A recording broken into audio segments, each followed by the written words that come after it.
Sheldon, they've had a bunch of different centers, but how do you judge and assess the chemistry Mitch and Nick have been able to build throughout this camp up until tonight?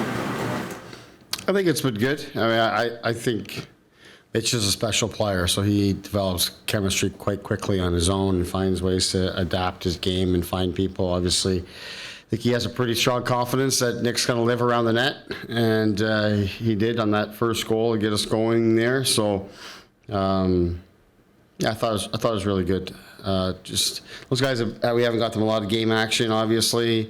And as you mentioned, the centers have moved around, so that's been a challenge, but it's good to see it. I thought both those guys were really good, especially in the first half of the game. You know, when the second half of the game was a bit of a mess for both sides, but in the early part of the game, those guys were really good. Sheldon, you're saying this morning talking about Elliott getting the chances and converting. He did that in the first period. What did you see out of him tonight with John and William? Same thing. I thought in the first half of the game that he was really good. That line was really good. Right from the very first shift of the game for them, they had a really good look. Skated well, moved the puck well, played off of one another very well. So it was a lot of really good things happening. And again, I thought the second half of the game was a bit of a throwaway for me. How it went, so I didn't think much of anybody really in the second half. But early in the game, those guys looked really good and confident. And you had William Nylander kill penalties tonight. Is that something you're going to do more of, or is that just situational tonight? We're looking at it. You know, we're trying him there. He penalty killed in the first game as well that he played with us here. He's penalty killed throughout camp. Penalty killed, when we played the blue light game the other day. So it's something we're trying here. We saw a lot of growth in Will's game through the second half of last season, through the playoffs, his commitment defensively, and when he's focused and committed like he was, you start to see his instincts that he has, and the good stick that he has, and strong hands, strong stick, and the quickness to be able to jump and read plays. So at the end of last season, we had talked a little bit about the thought that Willie might be able to kill penalties for us and give us some value there. Dean Chanel, came in and we talked about that, and he's had a similar experience with some of similar type players, Aho and Teravainen and stuff like that in Carolina, and was fully on board with giving Will some time there. So I've liked what he's done with it. He's embraced it. He's done a good job, and everything that we've given him here again tonight, I thought he did a good job. I think between adding Will, and I think Austin's got great potential, to kill penalties. We dabbled in that a little bit last season, but we didn't have the runway of a preseason like this to really get a look at it and give him experience. But we've tried to get John some reps. Today we sent him out for a D-zone face-off on the kill. I think with Camp and Cashy coming in, we've got a lot of guys that can kill penalties for us, and that's important because the way that we want to kill, and the philosophy that Dean's brought over here, it requires a lot of pressure and a lot of reads, a lot of quickness, speed, and energy ultimately. So we're going to need a lot of people. So that's what we've been looking to accomplish here. Considering how the league is going to be, or says they're going to be calling the game in terms of the cross-checking, with a big body like Nick Ritchie, how important is that, considering that he'll be even harder to move on that top line? And since his body type is just pretty unique in today's NHL, especially up front. Yeah, I think there's some advantages there. I mean, it remains to be seen to me how they call things in around the net. With cross-checks and box-outs and things like that. I think so far they've done a really good job of stuff in the corners and that piece of it. Stuff around the net, I think there's a lot of leeway there still from what I'm seeing. But in the other areas of the game, for sure. Big guy like that, when you can't use two hands, you can't really lean on him, that is tough for the defender. So a real advantage for a guy like Nick, for sure. Not just Nick, but whether it's Nick that's a guy that's real big and strong, or we've got guys that are really quick and can really roll off checks very well. And when they're not getting buried into the boards, obviously that's a real advantage for us all the way through. So I think it's a pretty healthy thing for the game. What have you seen in a guy like Semyonov? Sheldon wants to know much about coming into this. I know he has the age on his side, but kind of like some of the things he brought to you. Yeah, I have. Obviously, we've played him a lot here. Gave him a great opportunity today. I've liked, right from day one of camp, I've liked his instincts. For a guy that's coming in, doesn't know the language real well, certainly hasn't had really any time to adjust to the game over here. He picked things up very quickly in our camp in terms of structure. Guy that makes very few mistakes from a structure standpoint. And that's really positive. It's a real challenge with the language especially, but he's picked that up very quickly, shows a high level of intelligence for me. The biggest thing, I think, is just also how he's played with the puck. He's made a lot of really subtle plays that, maybe don't stand out in the game necessarily, but you go back, you watch it on video, you really look at each of his shifts and his touches, and there's a lot of positive things happening when he's there. So it gave him a really good opportunity today, and I think he's done a really good job for us. I thought today, after 2 periods, his minutes got really high for a guy that played, last night and playing with Richie and Marner today. That was a tough matchup. Played a lot of time against the Suzuki line and such. So I switched it in the third period, just to get Brooks, who hadn't played very much, some of those opportunities to play there and manage Semyonov's minutes a little bit better. But I've been really encouraged with what we've seen from him. You guys signed him today. Will he be with Marley starting tomorrow, or still with you guys? And what do you think of his opportunity here? He'll be with the Marley starting tomorrow, but he kept spoken about it. I was really impressed with Josh and how he handled himself here all the way through the offseason into camp.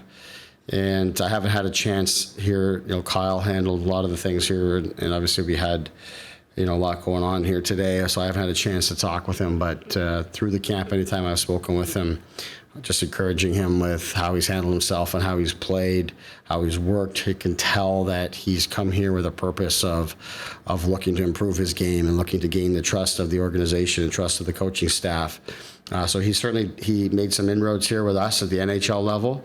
We think he's got some areas he's got to continue to grow in, and also with that, he's got to do the good things that he did here for a longer period of time, and that level of consistency is something we're asking from all of our players. And in Josh's case, that's something there. So for us to keep him in the organization, we're going to continue to monitor him, give him opportunities there. I know the Marlies are excited to have him. I think it's a really good and healthy thing for us to have him around, and I'm excited to see how he continues to progress. Will you be taking everyone up to Gravenhurst, or are you expecting more cuts tomorrow? Yeah, there'll be a significant number of cuts tomorrow. We're just going to take one group out there. The guys that are getting cut, and obviously the guys that were already cut, I think Roberts and some others, what's your message to them? Yeah, well, again, I haven't had a chance to speak to a lot of those guys individually since they've actually been reassigned. So I don't want to say too much because I do want that opportunity to speak to them myself. But I think a lot of those guys, the Robertsons, those guys did a really good job through this camp. Our depth has improved significantly. I think when I look at it to where we were at just a couple seasons ago, where someone like Nick Robertson right out of junior steps into our lineup, and now it's a harder team to make because of the number of players that we have. That's a positive sign for us, but it also allows Nick the appropriate time to go down and work at his game and continue to find a way to evolve his game offensively at the pro level.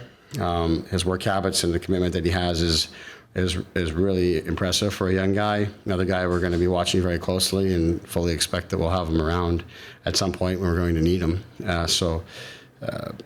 Again, I'll have a chance to speak with a lot of those guys individually, once things settle a little bit for us. But I was really happy with how our young guys performed. And here again tonight, another sign. I mean, we had a lot of our really good players, of course, playing tonight, but we got contributions all the way through, and we've performed fairly well here through preseason, really on the backs of how a lot of these guys have performed that are now going to be going to the Marlies. So it's a very good sign for us as an organization in terms of our depth, and bodes well, of course, for the Marlies in their season ahead. You're considering having more of your top-end forwards kill penalties. I know Mitch already does, but how much of a concern is it that the risks they might take in blocking a shot, that type of thing? Yeah, I mean, that comes up a lot, but I think that's a little overblown in terms of the risk of the blocking the shot. To me, if you do a good job in other areas of the game, there should be no shots. That's really what we're going for. So that's a big part of it. You've got some guys that are great shot blockers, and that's how they kill penalties. And a lot of times they're in the lanes and blocking shots a lot of times because they haven't done a good job up ice, they haven't done a good job on entries, they didn't get a clear on the face-off, all these things. With some of our top guys, Mitch, of course, being one, you know, he doesn't have an abundance of shot blocks in the time he's killed penalties, but a lot of that is because he does a really good job at clearing the puck, and when the other team tries to get in, they struggle to get in against him when he's out there. So those are the things that we focus on. To me, if you end up being in lanes and blocking shots, there's probably mistakes made along the way there. So I want to ask Sheldon, you anticipate tomorrow, it sounds like that some guys are going to get cut that wouldn't normally, quote, deserve to have been cut. But you're talking about the depth that you've got, some of the positions, and there's some guys who have good camps, you're likely going to be disappointed with the final result now. Yeah, I think that's the reality. It's, the league is hard to get into, and good teams especially are hard to get into. The waiver system is built in for that. If guys that belong in the NHL, there's 31 other teams here now that have an opportunity, guys. So we've got that process that'll play out for some of our players. But if you're a guy that's entry level, you're just going to go down. It's your ability to come back really is in your control, because we're going to need more players, be it injury or down the line future. As we want to grow as a team, players are going to leave, and of course you always like to be able to just replace them from within. So there's going to be no shortage of opportunity for anybody that's disappointed here today or down throughout the next week. Lots of opportunity ahead for everybody. It's all about how you control what you can control from this day forward. We're watching every day. Of course, the organization's monitoring the progress of players. We're monitoring the performance of our own guys and assessing whether we have the right guys. I mean, there's the depth that we have through camp doesn't just disappear. Like, those guys are still going to be in the organization, and we can make a shift at any time if we deem it appropriate. Morgan was asked about the power play, and he kind of smiled and said Mitch has created his own spot that didn't exist before. What do you make of how he's dealing in the middle of the ice there, kind of, and how that group as a whole has kind of developed since camp started? I think we've seen great progress. Today is the real first game action that it was together. And I thought Ilya Mikheyev did a nice job in that spot, but with all respect to Ilya, he's not Austin Matthews, and we think that that's a significant piece that will really help that thing go.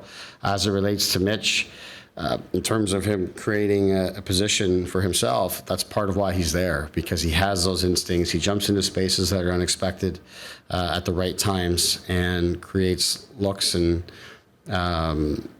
schemes that the opponent will struggle to plan for. That's what we're counting on. So his instincts and his ability to improvise in those spots, there's increased ability to do that in the middle of the ice, because you can go to a lot of different places. So that's part of what we liked when we drew this up in the off season. We're encouraged by what we've seen, and of course anxious and excited to see it continue to progress as we get Austin healthy and get him involved, and as we get playing for real.